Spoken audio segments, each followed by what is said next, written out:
साथियों, आपका एक बार पुनः स्वागत है भाषा संस्थान के इस मंच से। कल ऑनलाइन रिजल्ट आया राजस्थान प्रशासनिक सेवा परीक्षा का, और हमारे बच्चे जैसा होता रहा है उन्होंने सफलता प्राप्त की। हमारा छोटा सा बैच होता है 15-20 का, मुश्किल से 25 का बैच होता है। उसमें से लगभग हमें जो मार्क्स हासिल करने थे, अब तक हमारे पास 8 सूचना आ गई है। 8 बच्चे हमारे पास, हमें क्या चाहिए बताओ। 10, 12, 15, 20 बच्चे पढ़ते हैं और 8-8 बच्चे हमारे मेंस पास कर चुके, वो भी।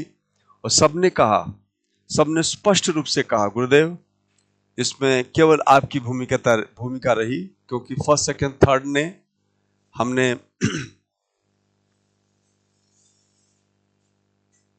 वो सफलता नहीं दी जो चतुर्थ पत्र ने दिया। तो राजस्थान प्रशासन सेवा परीक्षा में चतुर्थ पत्र का मतलब है 200 अंक, और इस बार की जो मेरिट रही है वो 262 रही है। मुझे आश्चर्य होता है, अकेली जो भूमिका है ना लैंग्वेज की, अकेले, क्योंकि मैं अकेले अपने दम पे चतुर्थ पत्र में 150 अंकों की बात करता हूं। तो जब मैं 150, 130, 140 की बात करूं, सबके लिए नहीं, आलसियों के लिए नहीं, जो पुरुषार्थी, जो पूरा टाइम देता है। माफ करना, मुझे यहाँ पे कोई जादू की छड़ी नहीं है। जो हमारे साथ पढ़ेगा, ध्यान देगा, वो 140-50 नंबर ले आएगा। अभी तो हमने केवल सूचना आई है और मेरा काम हो गया। देखिए, मैं इंटरव्यू का कोई बैच नहीं चलाता, इसलिए इंटरव्यू में कोई अनुत्तीर्ण होता है, उत्तीर्ण होता है, वो अलग मुद्दा है। हमारे पास जो मेंस की परीक्षा पास करने वाले बच्चे हैं, वो हमारे 8 की सूचना आज तक आ चुकी है। ये बहुत, मैं गदगद हूं कि बाप रे, कितने सारे बच्चे हमारे मेंस पास कर गए। और मेंस पास करना, देखो, प्रथम पत्र, द्वितीय पत्र, तृतीय पत्र, 4 पत्र हैं। चारों में से चारों की भूमिका चौथाई चौथाई होनी चाहिए, लेकिन बात कुछ और है कि यहाँ पे 50 से 60% भूमिका लैंग्वेज की रही है। उसका स्पष्ट कारण है, ऐसा नहीं कि मैं पढ़ा रहा हूं इसलिए ऐसा है। उसका स्पष्ट कारण यह है कि पहला, दूसरा, तीसरा गतिशील प्रकृति के पत्र हैं, और जो चौथा पत्र है वो स्थिर प्रकृति का है। तो जो पेपर 2 साल पहले भी वही था, 4 साल बाद भी वही होगा। इस तरह से हमारे बच्चे पास हुए। मैं आज प्रसन्नता से गदगद हूं, और अब वो इंटरव्यू देंगे, सफल होंगे, बनेंगे। मैं आशा करता हूं सबको, मेरे जो बच्चे हैं जो उत्तीर्ण हुए हैं, उन सबको मेरी बहुत बहुत शुभकामना। कुछ के फोन आ गए थे कल, और कुछ अब साक्षात आएंगे, बात करेंगे, बताएंगे। तो अच्छा, उन लोगों ने, हमने देखा उन्होंने क्या किया। फोर्थ पत्र में, चतुर्थ पत्र में, चतुर्थ में उन्होंने क्या किया, व्याकरण वाले पोर्शन में उन्होंने कोशिश की कि 45, 48 मार्क्स आ जाए। और देखिए, 35 तो कोई भी ला सकता है, खूब जोर लगा के। 3 साल से, कई बच्चे ऐसे हैं 3 साल से, 4 साल से लग रहे हैं, 30-35 ले आते हैं। बात 30-35 की नहीं है, बात 45, 46, 47, 48 की है। तो उसके लिए काफी श्रम की आवश्यकता है, साधना की आवश्यकता है, और मेरे द्वारा दिए गए टेस्ट सीरीज की आवश्यकता है, तब जाके उसमें होता है। इसके बाद जो बाद का है, उसमें भी वही, मेंस में भी जो है ना, वो भी वही अपेक्षा रखता है कि आपने खूब परिश्रम किया हो, हिंदी इंग्लिश दोनों पे आपका कमांड हो, तब जाके चतुर्थ पत्र के भरोसे चीज हो सकती है। अब तो मैं ऐसा करने जा रहा हूं, चतुर्थ पत्र की इतनी बड़ी भूमिका है, इसलिए मैं इस पे बहुत और बढ़िया से काम करने जा रहा हूं। चलिए, आज हमारा जो कर्म प्राप्त विषय है वो है प्रत्यय।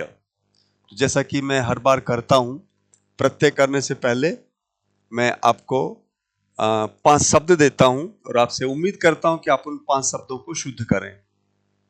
यदि ये शुद्ध है तो टिक लगा दीजिए, यदि ये अशुद्ध है तो शुद्ध कीजिए। शब्द शुद्धि 5 लिए हैं मैंने, ये आपको बताने हैं। मैं शुद्ध रूप यहां लिख दूंगा बाद में। ये शब्द है शुद्ध, विद्वान, विद्या, अट्टालिका, अड्डा। इन सारे शब्दों को शुद्ध रूप में यहां लिखना है। यदि सही है तो सही का चिन्ह लगा दीजिए, है ना। यदि ये गलत है, यदि ये गलत है तो क्या करेंगे, गलत है तो उसके सामने शुद्ध रूप लिखेंगे, सामने शुद्ध रूप लिखेंगे। तो ये आपको करना है। मैं आगे बढ़ता हूं। हमने इससे पहले जो प्रत्यय की चर्चा की थी, वो प्रत्यय आपको ध्यान देना है। वो प्रत्यय है, देखिए वो प्रत्यय ये है, यानी प्रत्यय में कारक प्रत्यय होता है, स्त्री प्रत्यय होता है, तद्धित प्रत्यय होता है, कृदत्त प्रत्यय होता है।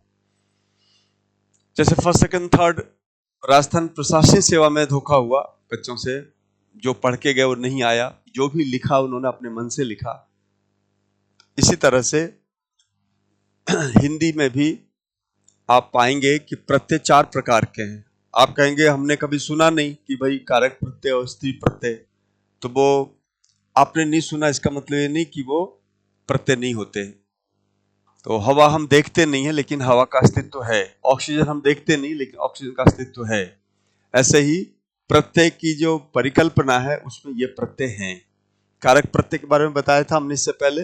इसके बाद हमने स्त्री प्रत्यय के बारे में बताया। स्त्री प्रत्यय में भी बहुत सूक्ष्मता है, हमारे खाली बता देने से पूरी बात नहीं हो जाती है, बहुत सूक्ष्मता है ना।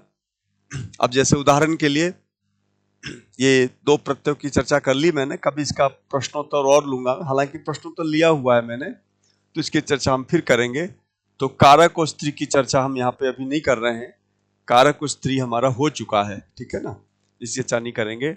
हम लेने जा रहे हैं तद्धित प्रत्यय।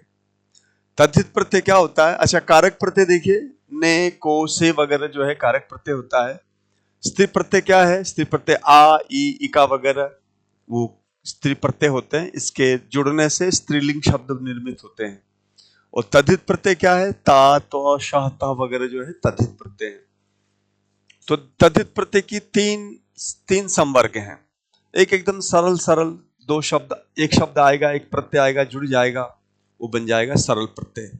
जैसे गुरु है, ता जोड़ा गुरुता, सरल रूप है ये। आप गुरु में त्व जोड़ेंगे, गुरु त्व गुरुत्व, यानी संज्ञा शब्द इधर है, प्रत्यय जुड़ा, गुरुत्व बन गया।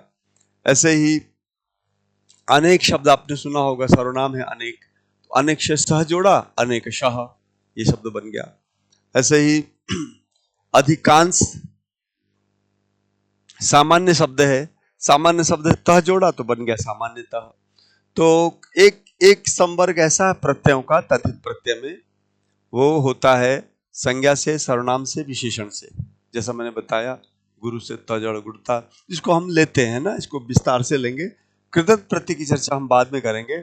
अभी इसके जो 3 स्तर हैं उस पे आते हैं। इसका क्या 3 स्तर? आज मेरा तद जो है मूल हेडिंग रहेगी, वो रहेगा तद्धित प्रत्यय, ठीक है ना। तो ये देखिए,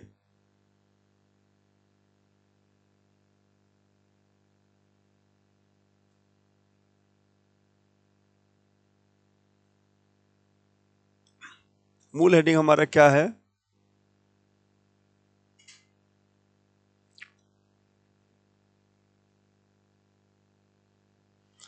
तद्धित प्रत्यय हमारा मूल हेडिंग है, तद्धित। ये देखिए तद्धित। सबसे पहले इसकी परिभाषा ले लेते हैं। इसकी परिभाषा बहुत ही रोचक है। परिभाषा रोचक और सरल है, रोचक और सरल परिभाषा है। देखिए, अध्यापक का काम जो है ना, अध्यापक का मुख्य काम होता है चीजों को सरल बनाना। चीजें तो लिखी हुई है पुस्तकों में, तो बच्चों के स्तर से, चूंकि मैं पढ़ाता रहा हूँ, ऑफलाइन बच्चे पढ़ाता रहता हूँ, हमारे तरह तरह के बच्चे आते हैं, तो उनसे मैं जब व्यवहार करता हूँ तो पता चलता है कि मुझे और ज्यादा सरल होना चाहिए। तो उनसे अनुभव प्राप्त करके हम इन चीजों को रख रहे हैं आपके समक्ष। ये हमारी विशेषता होती है। अध्यापकों की 2-3 विशेषताएं होती हैं। एक तो ये कि वो चीजों को सरलीकृत रूप में रखे, दूसरा ये कि वो व्यापक जानकार हो, उन सारी चीजों को बढ़िया से प्रस्तुत करे, ज्ञानी हो, और तीसरा ये टेम्परामेंट सही रखे और अभ्यास अच्छी तरह से करे, समझाए ठीक से। ये 2-3-4 बातें हैं ना, ये दुनिया में प्रत्येक अध्यापक को अलग करता है। तो यहाँ देखिए तथ्य परिभाषा, मेरी कोशिश होती है कि दी बेस्ट वे में हम चीजों को दे सकें। परिभाषा देखिए, इसकी परिभाषा है संज्ञा शब्दों संज्ञा शब्दों, सर्वनाम शब्दों, संज्ञा शब्दों से, सर्वनाम शब्दों से, विशेषण शब्दों से। शब्द जो है ना, क्रिया के अलावा जो शब्द होते हैं वो शब्द ये होते हैं। कौन कौन से? संज्ञा, सर्वनाम, विशेषण। तो संज्ञा, सर्वनाम, विशेषण शब्दों से जो शब्दांश, शब्दों से जो शब्दांश जोड़े जाते हैं, जो शब्दांश से जोड़े जाते हैं, जो शब्दांश जोड़े जाते हैं, उन्हें तद्धित प्रत्यय कहते हैं। उन्हें हम क्या कहते हैं? तद्धित प्रत्यय कहते हैं।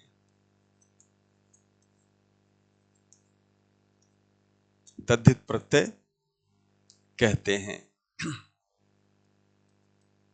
ये इसकी परिभाषा है, ये आपको याद रखना है। क संज्ञा शब्द होना चाहिए, ख सर्वनाम होना चाहिए, ग विशेषण होना चाहिए। अब संज्ञा, सर्वनाम, विशेषण क्या है?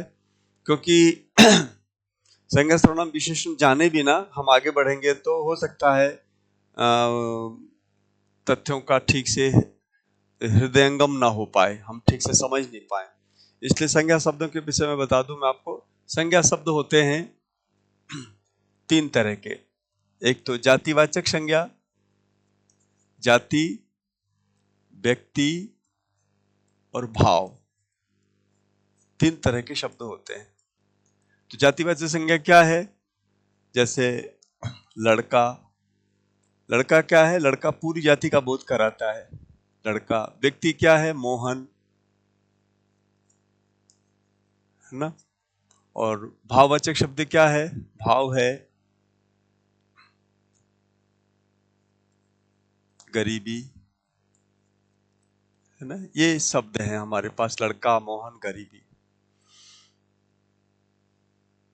तो इनसे जब प्रत्यय होगा, इनसे जब प्रत्यय होंगे तब वो प्रत्यय कुछ और नया शब्द बनाएंगे। हम कहेंगे ये जातिवाचक संज्ञा शब्द है। जातिवाचक संज्ञा शब्दों से निर्मित शब्द है। सर्वनाम जो होते हैं वो 6 तरह के होते हैं। उससे जब, जैसे हम देखिए, मम नाम का एक सर्वनाम है, आप नाम का एक सर्वनाम है। तो मम संस्कृत वाला सर्वनाम है। मम से हम जोड़ेंगे, बनाएंगे तो ममत्व बनेगा या ममता बनेगा। और आप से हम पन जोड़ेंगे तो बनेगा अपनापन, अपनापन बनेगा। इस तरह से हम सर्वनामों से भी शब्द का निर्माण करते हैं। विशेषण शब्द देखिए, विशेषण जैसे हमारे पास शब्द है गरम, है ना। गरम, गरम भोजन। तो गरम भोजन जो शब्द है ना, 2 शब्दों का ही जो मैंने बोला है, ये वाक्यांश गरम भोजन। तो गरम किसका विशेषण है? भोजन का विशेषण है। तो गरम शब्द क्या हो गया? गर्म शब्द विशेषण हो गया। ये विशेषण शब्द है। तो ये संज्ञा शब्द है, ये सर्वनाम शब्द है, ये विशेषण शब्द है। इनसे जब हम कोई प्रत्यय जोड़ेंगे तो उस प्रत्यय को तद्धित प्रत्यय कहा जाएगा। फिर उस प्रत्यय के कई विभेद हैं। सबसे पहले मैं संज्ञा, सर्वनाम, विशेषण को थोड़ा सा और विस्तार से बता देता हूं ताकि आप समझ पाएं कि ये क्या है। संज्ञा देखेंगे आप, संज्ञा मैंने बताया जैसा कि संज्ञा जो है ना, 3 बताया मैंने। जातिवाचक, फिर व्यक्तिवाचक और फिर भाववाचक। ये संज्ञा है। नामों को संज्ञा, संज्ञा की परिभाषा क्या है? नामों को संज्ञा कहते हैं। नामों को संज्ञा कहते हैं, ये है संज्ञा की परिभाषा। तो जाति, व्यक्ति, भाव, 3 तरह की संज्ञाएं होती हैं। पदार्थ और समूह जिन संज्ञाओं के नाम लिए जाते हैं, वो पदार्थ समूह जो है ना, वो जाति में ही समाहित हो जाते हैं। तो हमारी हिंदी भाषा में 3 ही संज्ञा है, और समूह और पदार्थ की कल्पना अलग से करना ठीक नहीं है, क्योंकि उसका समावेश हो जाता है। तो पृष्ठ पेषण क्यों करना, व्यर्थ में हम चीजों की संख्या क्यों बढ़ाएं। तो 3 ही संज्ञा होती है। जातिवाचक संज्ञा में जैसा मैंने बताया था कि जातिवाचक संज्ञा में ऐसे शब्द आते हैं जो संपूर्ण जाति का बोध कराते हैं। अब जैसे हमने कहा गुरु, तो गुरु जो शब्द है ना, ये जातिवाचक संज्ञा है। क्यों? गुरु का मतलब हर देश का गुरु, चाहे वो फिनलैंड का हो, अमेरिका का हो, चाहे भारत का हो, वहां का गुरु गुरु होता है। अच्छा, इस गुरु शब्द के कई अर्थ हैं। एक बात ध्यान रखना है, गुरु शब्द के अर्थ है, गुरु का मतलब है भारी, है ना। गुरु का मतलब होता है बड़ा, गुरु का मतलब होता है अध्यापक। इस तरह से गुरु के अर्थ हैं। तो अर्थ वाली बात रहने दीजिए, जिसको जितना अर्थ होगा, जिसको जो आएगा वही वो अर्थ निकालेगा। तो गुरु शब्द से जो प्रत्यय होंगे वो तद्धित प्रत्यय के रूप में जाने जाएंगे। व्यक्तिवाचक संज्ञा के रूप में अब जैसे देखिए, हमारे पास शब्द है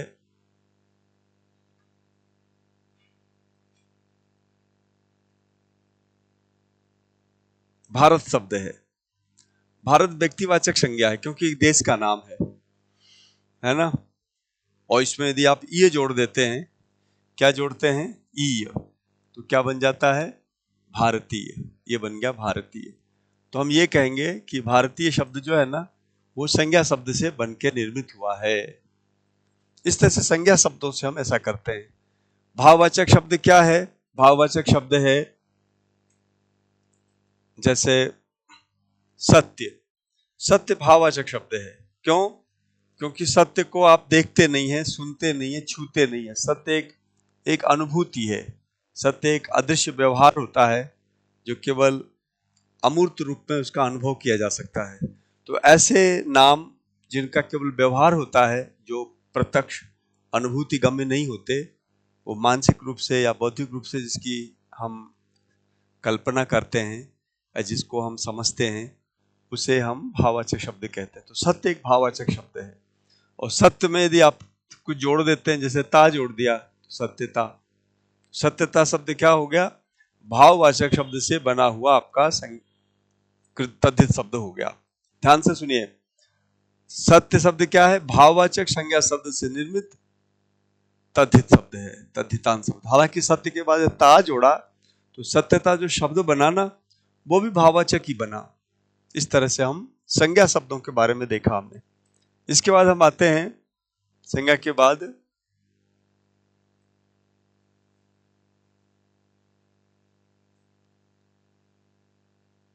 बाद हम आएंगे सर्वनाम के बारे में बात करेंगे, है ना। तो सर्वनाम देखिए, सर्वनाम क्या है? शॉर्ट में एकदम 2 मिनट में सर्वनाम समझ जाओगे आप। सर्वनाम, ये सर्वनाम है। ये सर्वनाम के जो विभेद है ना, वो 6 प्रकार के हैं। नंबर 1, पुरुषवाचक सर्वनाम, पुरुषवाचक सर्वनाम। नंबर 2, निजवाचक सर्वनाम। नंबर 3, निश्चयवाचक सर्वनाम, निश्चय। और नंबर 4, अनिश्चयवाचक सर्वनाम, है ना, अनिश्चयवाचक सर्वनाम। और नंबर 5 है प्रश्नवाचक सर्वनाम, प्रश्नवाचक सर्वनाम। और छठा सर्वनाम है संबंधवाचक सर्वनाम।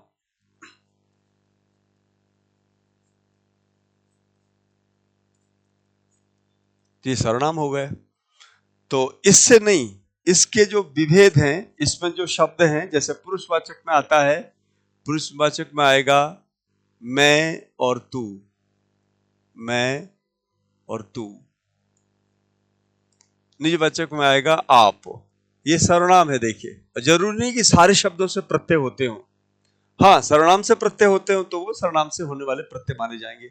निश्चयवाचक सर्वनाम होता है यह और वह। अनिश्चयवाचक सर्वनाम होता है कोई और कुछ। प्रश्नवाचक सर्वनाम होगा कौन और क्या। और संबंधवाचक होगा जो, सो। सो को ही हिंदी में हम कहते हैं वह। तो जब कभी आप इनसे कोई प्रत्यय जोड़ेंगे तो वो तद्धित प्रत्यय कहलाएगा। अब जैसे हम शब्द बनाते हैं, देखिए मैं शब्द है और रा प्रत्यय जोड़ा आपने, पता है क्या बनेगा? मैं से रा जोड़ेंगे तो बनेगा मेरा। अब मेरा जो शब्द है ना, ये आपका तद्धित शब्द है। तू से रा जोड़ेंगे तो तेरा। इस तरह से ये शब्द बनते हैं। वह से, देखिए वह से मैं शब्द बनाता हूं, वह एक सर्वनाम शब्द है। वह शब्द से हमने ऐसा एक प्रत्यय डाला है ना, तो ये बन गया वैसा। तो वैसा जो शब्द है ना, ये तद्धित का शब्द है।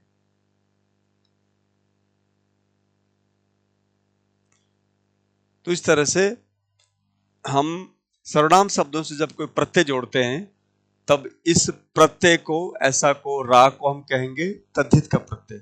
और जो शब्द है ना मेरा, वैसा वगैरह, वो शब्द है आपका तद्धितांत शब्द। इसमें कुछ तत्सम शब्द भी जुड़ जाते हैं, जैसे मैं का मैं मम है। मम संस्कृत का शब्द है, तो मम से ता जोड़ेंगे तो क्या बनेगा? ममता। तो संस्कृत शब्दों को भी लेकर के शब्द बनाए जाते हैं। ममता का प्रचलन खूब है हमारे समाज में, हमारे व्यवहार में, इसलिए ममता शब्द संस्कृत का होता हुआ भी ये तद्धित का माना जाएगा। तो जब कभी आप सर्वनाम बोधक शब्दों से कोई प्रत्यय करते हैं तो वो तद्धित प्रत्यय कहलाता है। ये तद्धित प्रत्यय की पहचान है। आगे देखिए आप, आगे हमारे पास विशेषण शब्द हैं। विशेषण क्या होते हैं? विशेषण देखो आप,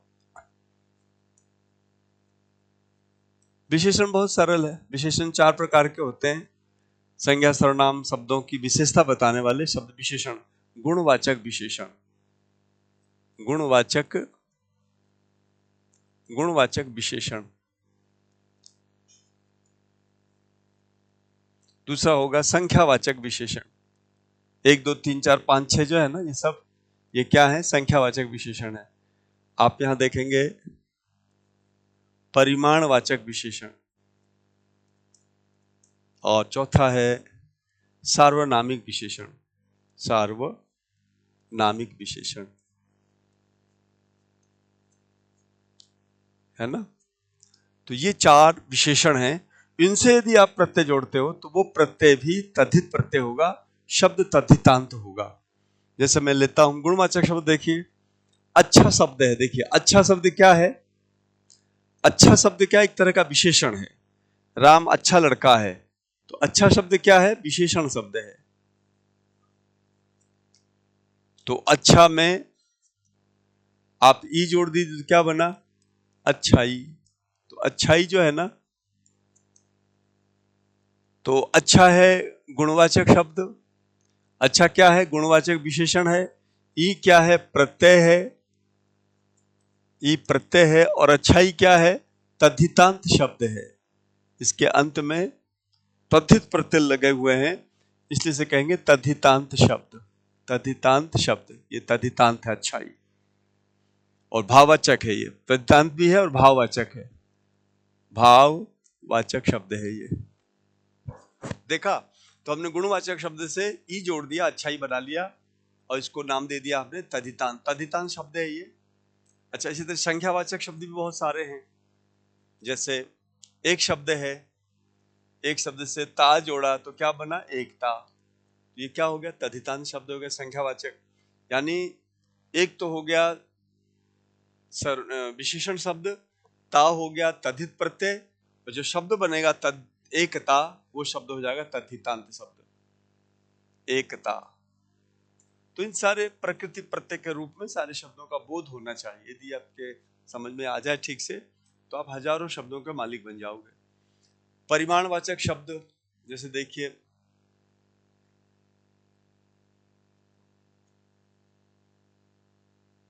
कितना, है ना।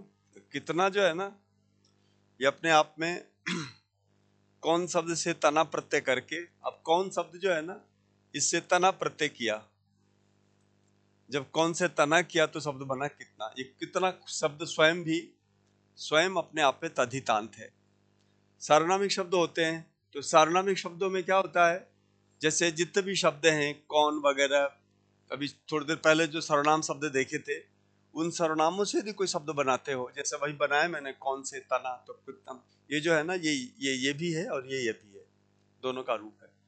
तो इस तरह से परीक्षा में जो बात, ये कंसेप्ट की बात थी, ये अवधारणात्मक बातें थी। परीक्षा में जो प्रश्न पूछे जाते हैं वो बड़ा सरल पूछा जाता है। उसमें 3 बात पूछी जाती है, प्रकृति क्या है, प्रत्यय क्या है, उन दोनों से बनने वाला शब्द क्या है। या फिर शब्द ले लेगा, प्रकृति प्रत्यय तोड़ने के लिए कहेगा, लेकिन ध्यान रखना ये बड़ा टेढ़ा हो जाता है कई बार तो सरल होता है। तो इन सारे प्रत्ययों को हमने 3 भागों में बांट रखा है, सरल, क्लिष्ट और अपवाद। सरल, क्लिष्ट, अपवाद के रूप में हमने सबको संभाला है। सब आप एक बार आप यदि उसे देख लेते हैं, समझ के पढ़ लेते हैं, तो आपको तद्धित प्रत्यय आपको सीधे समझ में आ जाएगा। तो आइए मैं अब अपने अगले चरण पे आते हैं। हमारा जो अगला टॉपिक है, अगला टॉपिक नहीं बल्कि अगला जो हमारा विषय है वो है तद्धित शब्दों के बारे में बताने के लिए, शुद्ध शब्द के बारे में बताने के लिए है। आपको बताना है कि ये शब्द क्या शुद्ध है, क्या किया आपने अब तक, वो मुझे बताइए। ये शब्द थे, इसके बारे में आपको बताना था कि क्या क्या शुद्ध है, क्या अशुद्ध है, बताओ।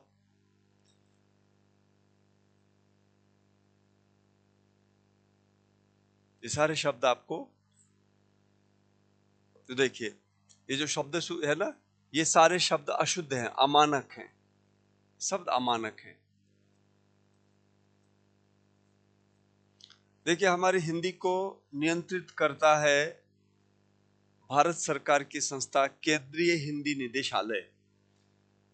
तो केंद्रीय हिंदी निदेशालय के जो वर्तनी का जो नियम है, उसके अनुसार शुद्ध वर्तनी का उन्होंने जो बात की है, उसमें शुद्ध शब्द ऐसा होगा, शुद्ध शब्द ये शुद्ध है, ये अमानक है। यदि आपसे पूछ लिया जाए तो ये अमानक है, ये मानक है, आपको ये ध्यान रखना है। इसका उन्होंने ये नियम निकाला कि भाई कोई भी अक्षर हिंदी का किसी के ऊपर चढ़ेगा नहीं, सब अलग अलग लिखे जाएंगे। तो ऐसा करने से क्या है कि भ्रम नहीं होता है। अब जैसे शुद्धि लिखा हुआ है, आप बताना इसमें कौन आधा है कौन पूरा, बताना जरा, कोई नहीं बता सकता है। देखा जाए तो यहाँ पे ध अधूरा लग रहा है, द पूरा लग रहा है ना, ध अधूरा लग रहा है, द पूरा लग रहा है, जबकि यथार्थ ये है कि द तो है अधूरा, ध है पूरा। जब ऐसे लिखते हैं तो पता चल जाता है कि द अधूरा है, ध पूरा है। इसलिए हमें इस तरह से लिखने की सलाह उन्होंने दी है, वो कोशिश करनी चाहिए। हालांकि ये भी चलता है रूप, लेकिन देखो हम तो भाई, मैंने बोला ना, अभी आरएस वाले बच्चे जो हमारे पास हुए, सब ने हमें श्रेय दिया कि साहब यदि हम 4th पेपर आपके पास नहीं पढ़े होते तो कदाचित हम इस आरएस को पास नहीं कर पाते, जो मेंस पास हुए। तो ये उनका बड़प्पन है, हमें श्रेय दे रहे हैं। हालांकि 1st, 2nd, 3rd भी लिखा ही होगा उन्होंने, ऐसी बात तो है नहीं, फिर भी हमें श्रेय दे रहे हैं। फोन कल आ गए थे, तो उन सबको बधाई। और भी जो बच्चे पास हुए हैं, जो हमसे परोक्ष रूप से या प्रत्यक्ष रूप से पढ़ते रहे हैं, उन सबको बधाई मुख्य परीक्षा पास करने के उपलक्ष्य में। तो वैसे हमारा काम यही समाप्त होता है, क्योंकि मुख्य परीक्षा पास कराना ही हमारी जिम्मेदारी है और हम उसमें सफल हुए हैं, ये आपको बताना चाहते हैं। देखिए अब हमारा आ रहा है विद्वान शब्द। विद्वान शब्द ऐसा नहीं होता है, विद्वान शब्द होगा ऐसा, विद्वान। इसमें दो गलती है, एक तो द व नहीं मिलेगा, अलग लिखेंगे, न हलंत लिखेंगे तो मानक रूप बनेगा। अब ये मत कहना यदि आपने विद्वान जो हमने लिखा उसको याद किया हुआ है आपने ऐसा, तो आप गलती पर हैं, और इस गलती का कोई वो नहीं है, गलती है तो गलती है, बस वो गलत है, आपका ये शुद्ध है। विद्या में क्या है, विद्या में बी सही है, द ऐसा लिखेंगे फिर या करेंगे तो ज्यादा मानक हो जाएगा। ये विद्वान का जो न है ना, हलंत होता है। अब कोई दुराग्रह रखे तो अलग बात है, क्योंकि जो नहीं जानते हैं ऐसे सामान्य लोगों से क्या बात करें। विद्वान ऐसा ही होता है। अब कोई किताब ने लिख दिया या किसी ऐसे चलते चलते किसी ने लिख दिया तो वो मानक नहीं होगा, है ना, चाहे जो कुछ बोल दे, क्योंकि हिंदी भाषा का, संस्कृत भाषा का जो इतिहास है हजारों वर्षों का है। सारे शब्द यथावत बने बनाए हैं, वो हम लोगों की कमी है कि हम उसे ठीक से पकड़ नहीं पाते हैं। तो बहुत सारे हिंदी विद्वान भी चीज़ों को समझ नहीं पाते हैं, और कुछ तो ये सरल करने के चक्कर में भी चीज़ों को क्लिष्ट बनाया गया है। तो चलिए ये हो गया। इसके बाद अट्टालिका भी गलत है। अट्टालिका का जो मूल रूप होगा वो ऐसा होगा, अट्टालिका। ये सब है किस लिए? हिंदी को ज्यादा पॉपुलर बनाने के लिए, हिंदी को वैश्विक बनाने के लिए, हिंदी को सार्वभौमिक बनाने के लिए ऐसे प्रयास किए हिंदी निदेशालय ने। तो हमारा जब लेखन हो, यदि आपकी आदत में ये है, ये है, ये है, ये है, ये है, तो इस आदत को बदल दो तो ज्यादा अच्छा है, क्योंकि आप निरुत्तरित हो जाओगे यदि कहीं फंस गए तो। क्योंकि इसको सही मानने वाले भी हैं, इसको गलत मानने वाले भी हैं, क्योंकि नियमानुसार ये गलत है सारे। अड्डा में वही बात आ गई, एक अक्षर के ऊपर दूसरा अक्षर नहीं होगा, क्या होगा? ये ऐसा होगा, अड्डा। अब ये जो मैंने आज शब्द शुद्धि का क्रम आरंभ किया है, इससे हजारों शब्दों को आप शुद्ध कर सकते हैं। तो आज के लिए इतना ही। आगे आगे की बातों को मैं बताऊंगा आपको, इसके बाद से जो है ना चीजें आरंभ करेंगे। तो चलिए आज हम इसको समाप्त करते हैं, इसको